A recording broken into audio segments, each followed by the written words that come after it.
घने जंगल के बीचों बीच बने हुए एक local hotel resort hop springs में हर तरफ मामूल की रौनक थी। लोग सुकून से खाना खा रहे थे, मगर किसी को अंदाजा भी नहीं था कि चंद लम्हों बाद यहाँ एक हौलनाक वाकया पेश आने वाला है। खाना खाने के बाद एक ओल्ड लेडी अपने रूम के अंदर शीशे के सामने खड़ी खुद को तैयार कर रही होती है। अचानक वो रूम का दरवाजा खोलती है और घबराई हुई नजरों से कॉरिडोर में झांकती है, जैसे वो ये यकीन करना चाहती हो कि कहीं कोई उसे देख तो नहीं रहा। अगले ही लम्हे वो कॉरिडोर से गुजरते हुए बड़ी तादाद में सामान ले जाती हुई नजर आती है। सामान इतना ज्यादा था कि उसे संभालना भी मुश्किल हो रहा था, जबकि उसके कदम भी बार बार लड़खड़ा रहे थे। उसे देखकर साफ महसूस होता था कि जैसे वो किसी से बचकर ये सब कुछ ले जा रही हो। इसी दौरान अचानक फोन की घंटी बजती है। ओल्ड लेडी कांपते हाथों से जल्दी फोन उठाती है कि कोई और कॉल अटेंड करने यहाँ ना आ जाए, लेकिन फोन के दूसरी तरफ मुकम्मल खामोशी होती है। फिर वो घबराई हुई नजरों से सामने देखती है, लेकिन सामने का खामोश अंधेरा उसकी बेचैनी को और बढ़ा देती है। उसे यूं महसूस होता है जैसे वो पकड़ी जा चुकी हो और कोई उसकी तरफ बढ़ रहा हो। मगर अगले ही लम्हे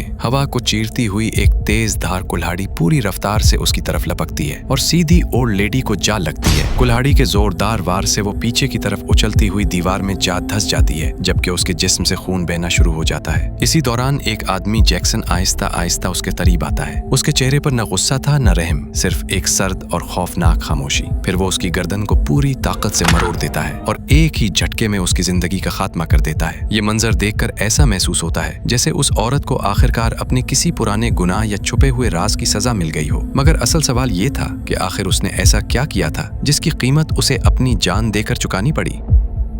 इसके बाद हम कुछ दोस्तों को एक गाड़ी में उसी होटल की तरफ जाते हुए देखते हैं। दरअसल डैनी को उस होटल का नया मालिक मुकर्रर कर दिया गया था और उसी खुशी में वो अपनी गर्लफ्रेंड टोनी, उसका भाई रॉड और अपने करीबी दोस्त विक, चार्ली, ब्रायन और जिलियन को भी अपने साथ होटल ले जा रहा था। चंद ही देर में डैनी और उसके तमाम दोस्त हॉप स्प्रिंग्स होटल रिजॉर्ट पहुंच जाते हैं, जहां होटल के दोनों केयरटेकर्स उनका इस्तकबाल करते हैं। मगर उनके चेहरों पर खुशी की बजाय अजीब सी परेशानी साफ नजर आ रही थी। उन्होंने तो यही सोचा था कि डैनी अकेला आएगा, लेकिन उसके साथ इतने सारे लोग देखकर वो वाज़ेह तौर पर बेचैन हो जाते हैं। उसके बाद सब लोग होटल के अंदर दाखिल होते हैं। होटल की शानदार सजावट, बेशुमार कीमती चीजें, महंगा सामान और शाहाना माहौल देखकर सब हैरान रह जाते हैं। उन्हें यकीन ही नहीं आ रहा था कि ये पूरी जायदाद अब डैनी की होने वाली है। इसी दौरान टोनी होटल के अंदर घूम रही होती है कि अचानक उसकी नजर जैक्सन पर पड़ती है। वो जल्दी जल्दी कॉरिडोर के फर्श पर लगा खून साफ कर रहा था, क्योंकि उसे डर था कि कहीं किसी को कत्ल का पता न चल जाए। ये वही जगह थी जहाँ ओल्ड लेडी को बेरहमी से कत्ल किया गया था। मगर टोनी इस बात पर ज्यादा गौर किए बगैर वहां से वापस चली जाती है। रात होते ही होटल का केयरटेकर जैक्सन खामोशी से जंगल की तरफ निकल जाता है, जहाँ उसकी मुलाकात थ्री फिंगर, सॉटूथ और वन आई से होती है। उससे भरे लहजे में वो उनसे कहता है, तुम लोगों को ओल्ड लेडी को इस तरह नहीं मारना चाहिए था। अगर तुम इसी तरह लाशें छोड़ते रहे तो एक ना एक दिन हम सब पकड़े जाएंगे। और यही वो लम्हा होता है जब पहली बार यह हकीकत सामने आती है कि ओल्ड लेडी का कत्ल भी उन्हीं तीनों आदमखोर भाइयों ने किया था। अगली सुबह हम एक कपल को जंगल के अंदर साइकिलिंग करते हुए देखते हैं। कुछ देर बाद वो एक जगह रुककर आराम करने लगते हैं, मगर उन्हें जरा भी अंदाजा नहीं होता कि दूर दरख्तों के पीछे थ्री फिंगर खामोशी से उन्हें देख रहा है, जैसे वो उसके अगले शिकार हों। चंद लम्हों बाद वो दोनों दोबारा साइकिलिंग शुरू कर देते हैं और थ्री फिंगर भी खामोशी से उनका पीछा करने लगता है। सही मौका मिलते ही वो कमान से एक तीर चलाता है जो सीधा लड़के को जा लगता है। शदीद वार की वजह से वो साइकिल से नीचे जा गिरता है। लड़की घबरा कर उसकी तरफ दौड़ती है, मगर उसी लम्हे थ्री फिंगर दूसरा तीर छोड़ देता है जो लड़के के मुंह के आर पार निकल जाता है। अपने साथी को इस हालत में देखकर लड़की खौफजदा हो जाती है और जान बचाने के लिए पूरी ताकत से साइकिल दौड़ाने लगती है। मगर भागते हुए उसे सामने तुनी हुई नौकेली तार नजर नहीं आती और वो बुरी तरह उसमें फंसकर गिर जाती है। ये तार पहले ही वन आई और सॉटूथ ने पकड़ रखी होती है। दोनों बेरहमी से उसे ऊपर की तरफ खींचते हैं, जबकि अगले ही लम्हे थ्री फिंगर वहां पहुंचकर एक ही वार में उसका सर धड़ से अलग कर देता है। दूसरी तरफ डैनी के चंद दोस्त शॉपिंग के लिए पास की एक मार्केट आए हुए थे।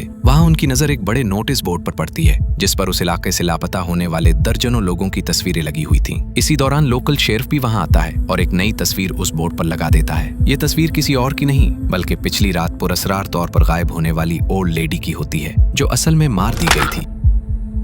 उधर होटल के अंदर जैक्सन डैनी को एक खुफिया कमरे में रखे मुख्तलिफ हथियार देखा रहा होता है। वहाँ मौजूद हर हथियार अपनी एक अलग कहानी सुना रहा था। डैनी की नजर जैसे ही एक क्रॉसबो पर पड़ती है, वो फौरन उसे उठा लेता है। ये देखकर जैक्सन मुस्कुराते हुए कहता है, क्यों ना आज तुम्हें शिकार करना सिखाया जाए। चंद ही लम्हों बाद दोनों जंगल के अंदर पहुंच जाते हैं। कुछ दूर उन्हें एक हिरन नजर आता है और जैक्सन डैनी को क्रॉसबो चलाने का तरीका समझाने लगता है, लेकिन हकीकत में वो उसे सिर्फ हिरन का शिकार करना नहीं सिखा रहा था, वो उसे इंसानों का शिकार करने की ट्रेनिंग दे रहा था, क्योंकि उसके जहन में पहले ही कई खतरनाक मंसूबे जन्म ले चुके थे। जैसे ही जैक्सन डैनी को निशाना लगाने का सही तरीका सिखा रहा होता है, एन उसी वक्त दूसरी तरफ थ्री फिंगर भी अपने अगले शिकार का पीछा कर रहा था। एक लम्हे में डैनी का तीर हिरन को जा लगता है और तकरीबन उसी लम्हे थ्री फिंगर बेरहमी से शेरिफ को मौत के घाट उतार देता है। उधर रिजॉर्ट में डैनी के तमाम दोस्त परेशान थे, क्योंकि डैनी किसी को बताए बगैर अचानक जंगल में चला गया था। सबसे ज्यादा फिक्र उसकी दोस्त टोनी को थी। आखिरकार वो अपने एक दोस्त को डैनी को ढूंढने के लिए जंगल भेज देती है। जैसे ही वो जंगल के अंदर पहुंचता है, उसकी नजर एक मुर्दा हिरन पर पड़ती है और सोटुत निहायत वहशियाना अंदाज में उस हिरन को नोच नोच कर खा रहा था। ये देखते ही उसके जिस्म में खौफ की लहर दौड़ जाती है और वो पूरी ताकत के साथ वहां से भाग निकलता है। भागते भागते अचानक उसकी टक्कर डैनी से हो जाती है। दौड़ने की स्पीड इतनी ज्यादा थी कि दोनों अपना बैलेंस बरकरार न रख सके और लड़कते हुए नीचे जा गिरते हैं। गिरते ही डैनी एक नौकौली तार में बुरी तरह फंस जाता है, जिससे वो शदीद जख्मी हो जाता है। उसका दोस्त घबराकर मदद के लिए आवाजें लगाने लगता है। चंद लम्हों बाद जैक्सन भी वहां पहुंच जाता है। वो डैनी को एहतियात से तार से निकालता है और उसे वापस हॉप स्प्रिंग्स होटल रिजॉर्ट ले आता है। होटल की दूसरी केयर टेकर सैली फौरन उसके जख्म साफ करती है, दवा लगाती है और उसकी देखभाल में मसरूफ हो जाती है। इसी दौरान टोनी भी कमरे में आ जाती है, जिसके बाद सैली खामोशी से वहां से निकल जाती है। अगली सुबह डैनी वॉशरूम में खड़ा अपनी तमाम दवाइयां एक एक करके फ्लैश में बहा देता है। असल में वो हाइपरटेंशन का पेशेंट था और बरसों से अपनी बेकाबू घबराहट और जहनी दबाव को काबू में रखने के लिए ये दवाइयां इस्तेमाल कर रहा था। लेकिन गुज़श्ता रोज पहली बार शिकार करने के बाद उसके अंदर जैसे कुछ बदल चुका था। किसी जानदार की जान लेने का एहसास उसे अजीब सी खुशी दे रहा था, एक ऐसा एहसास जिसे उसने पहले कभी महसूस नहीं किया था। शायद अब उसे अपनी बीमारी से ज्यादा खून बहाने का नशा पसंद आने लगा था। खाने के दौरान डैनी अपने दोस्तों से कहता है, मुझे अब ये रिजॉर्ट वाकई पसंद आने लगा है, मैं यही रहना चाहता हूँ और आइंदा उसी होटल की जिम्मेदारी संभालूंगा। मगर उसके बाकी दोस्त उसकी बात सुनकर हैरान रह जाते हैं, क्योंकि वो उस पुरअसरार जगह पर एक लम्हा भी मजीद रुकना नहीं चाहते थे। उन सब की सिर्फ एक ही ख्वाहिश थी कि जितनी जल्दी मुमकिन हो यहाँ से वापस चले जाएं।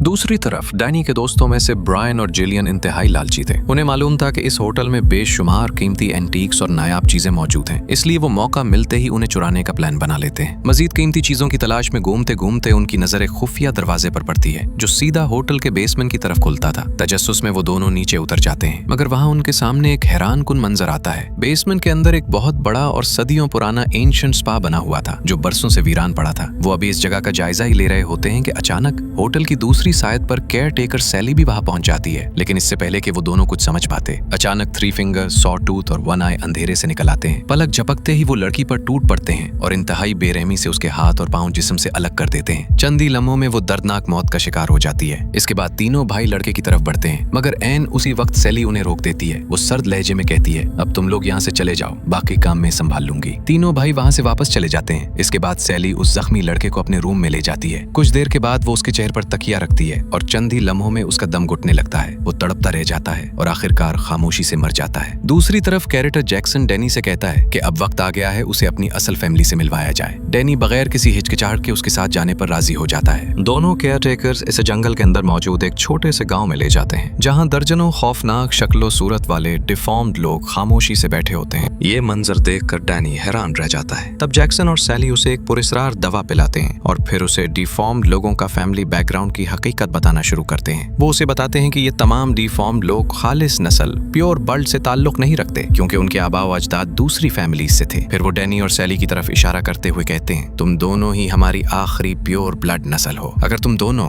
मतलब डैनी, तुम और मेरी बहन सैली की आपस में शादी हो गई तो तुम्हारी आने वाली नस्ल भी खालिस होगी, बिल्कुल थ्री फिंगर और उसके भाइयों की तरह। इसीलिए वो चाहते थे कि डैनी और सैली उस खौफनाक फैमिली की नस्ल को आगे बढ़ाए, मगर उन्हें जरा भी अंदाजा नहीं था कि ये सारी गुफ्तगू कोई और भी सुन रहा था। दरअसल डैनी का एक दोस्त दरख्त के पीछे छुपकर उनकी एक एक बात सुन चुका था, मगर अचानक उसके पीछे से सॉ टूथ आ जाता है और पल भर में उसे दबोच लेता है। वो घबराकर डैनी से मदद की भीख मांगता है, मगर डैनी का चेहरा बिल्कुल बेहोश था। वो ठंडी आवाज में सिर्फ इतना महसूस करवाता है कि जैसे मैं उसे नहीं जानता। ये सुनते ही थ्री फिंगर उस लड़के को उल्टा लटका देता है और एक ही वॉर में उसका गला चीर देता है। उसके जिस्म से बहता हुआ खून नीचे गिरने लगता है। वहाँ मौजूद तमाम डिफॉर्म लोग फौरन प्याले ले आते हैं और उसका खून जमा करने लगते हैं, जैसे वो इसी लम्हे का इंतजार कर रहे हों। मगर थ्री फिंगर खून का एक कतरा भी जाया नहीं होने देना चाहता था। वो लाश को इस तरह काटता है कि ज्यादा से ज्यादा खून बहने लगे। चंद ही लम्हों में तमाम लोग उसका खून पीने लगते हैं और फिर एक खून से भरा प्याला डैनी के हाथ में भी थमा दिया दिया जाता है। चंद लम्हों तक वो खामोशी से उस प्याले को देखता रहता है और फिर बगैर किसी हिचकिचाहट के अपने ही दोस्त तक खून पीना शुरू कर देता है। अगली सुबह जब डैनी वापस होटल पहुंचता है तो टोनी उसे देखते ही उसके पास आ जाती है। वो उसके बदलते हुए रवैये को महसूस कर चुकी थी, इसीलिए फौरन कहती है, चलो अब यहाँ से वापस अपने शहर चलते हैं। मगर डैनी अब पहले वाला इंसान नहीं रहा था। वो साफ अल्फाज में कह देता है, तुम सब लोग वापस जा सकते हो, लेकिन मैं यहीं रहूंगा, अब यही मेरी जगह है। हकीकत ये थी कि डैनी अभी तक उस पुरअसरार दवा के असर में था जो पिछली रात सुली ने उसे पिलाई थी। दूसरी तरफ उसके दोस्त होटल छोड़ने से पहले होटल के किचन में पहुंचते हैं, मगर वहां का मंजर देखकर उनके कदम वहीं रुक जाते हैं। वो जैक्सन को इंसानी गोश्त के टुकड़े काटते, उन्हें फ्राई करते और फिर सुकून से खाते हुए देखते हैं। ये हौलनाक मंजर देखते ही सबके रोंगटे खड़े हो जाते हैं। वो फौरन वहां से निकलने लगते हैं, मगर ऐन उसी लम्हे उनकी नजर एक फ्रीजर पर पड़ती है तो अंदर अपने ही एक दोस्त का कटा हुआ सर देखकर उनके होश उड़ जाते हैं। अब उन्हें यकीन हो चुका था कि अगर एक लम्हा भी मजीद रुके तो उनका अंजाम भी यही होगा। और वीडियो के स्टार्ट में जिस ओल्ड लेडी को हम चोरी छुपे भागते हुए देखते हैं, वो कुछ चोरी करके फरार नहीं हो रही थी। हकीकत तो उससे कहीं ज्यादा खौफनाक थी। वो अपनी जान बचाने के लिए उस होटल से निकलने की आखिरी कोशिश कर रही थी, क्योंकि वो उस हौलनाक राज को जान चुकी थी कि उस जगह आने वाले इंसान सिर्फ गायब नहीं होते बल्कि बेरहमी से मारकर खा लिए जाते हैं। अब ये सब जान बचाकर वहां से भागना शुरू कर देते हैं, लेकिन अगले ही लम्हे थ्री फिंगर, सॉ टूथ और वन आई उनके पीछे लग जाते हैं। कुछ लोग तो खुशकिस्मती से वहां से निकलने में कामयाब हो जाते हैं, मगर एक दोस्त उनके हत्थे चढ़ जाता है। तीनों उसे काबू कर लेते हैं और उसके मुंह में एक मोटा सा पाइप ठूंस देते हैं। फिर उसके जिस्म में मुसलसल पानी भरना शुरू कर देते हैं। पानी का दबाव इतना बढ़ जाता है कि आखिरकार उसका पेट फट जाता है और वो मौके पर ही दर्दनाक मौत मर जाता है। दूसरी तरफ एक और दोस्त भी पहले तो उनके चुंगल से बच निकलता है, मगर किस्मत उसका भी साथ नहीं देती।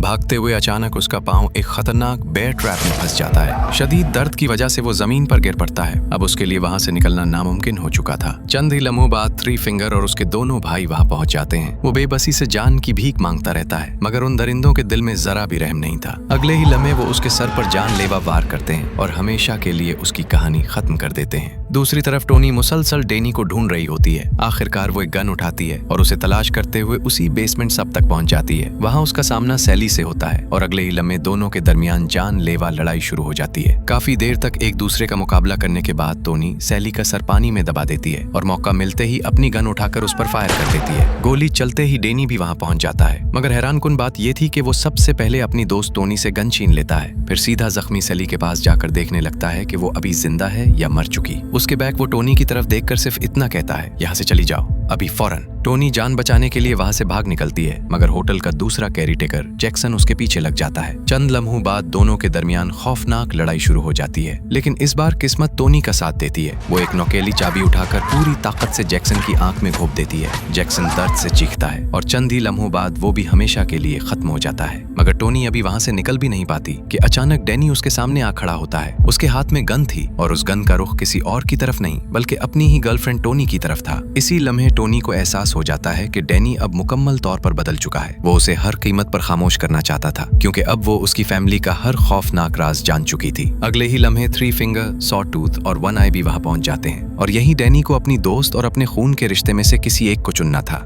मगर उसने बगैर एक लम्हा जाया किए अपनी फैमिली का साथ देने का फैसला कर लिया। चंद ही लम्हों बाद थ्री फिंगर टोनी को भी बेरहमी से मौत के घाट उतार देता है। कुछ दिन बाद हम दोबारा हॉप स्प्रिंग्स होटल रिजॉर्ट को देखते हैं, मगर उस बार सब कुछ पहले जैसा मामूल के मुताबिक दिखाई देता है। डैनी नए आने वाले मेहमानों और फैमिलीज का मुस्कुराते हुए इस्तकबाल कर रहा होता है, जैसे यहाँ कभी कुछ हुआ ही ना हो। लेकिन उस खूबसूरत होटल की दीवारों के पीछे अब भी वही हौलनाक खेल जारी था, जहाँ बेखबर लोग छुट्टियां मनाने आते थे मगर वापस कभी नहीं जा पाते थे। और दूसरी तरफ थ्री फिंगर, सॉ टूथ और वन आई अब भी इंसानी गोश्त तैयार करने में मसरूफ थे, जैसे अगले शिकार का इंतजार पहले ही शुरू हो चुका हो। तो सवाल ये है, अगर आपको भी उस होटल की मुफ्त छुट्टियां गुजारने की ऑफर मिले लेकिन उसके पीछे छुपा राज न मालूम हो, तो क्या आप वहां जाना पसंद करेंगे? अपना जवाब कमेंट में जरूर बताएं। और अगर आपको ऐसी ही सनसनीखेज मूवी रिकैप्स पसंद है तो XYZ मूवी रिकैप को सब्सक्राइब करना मत भूलिए, क्योंकि अगली कहानी में शायद शिकार कोई और नहीं बल्कि आपका पसंदीदा किरदार हो।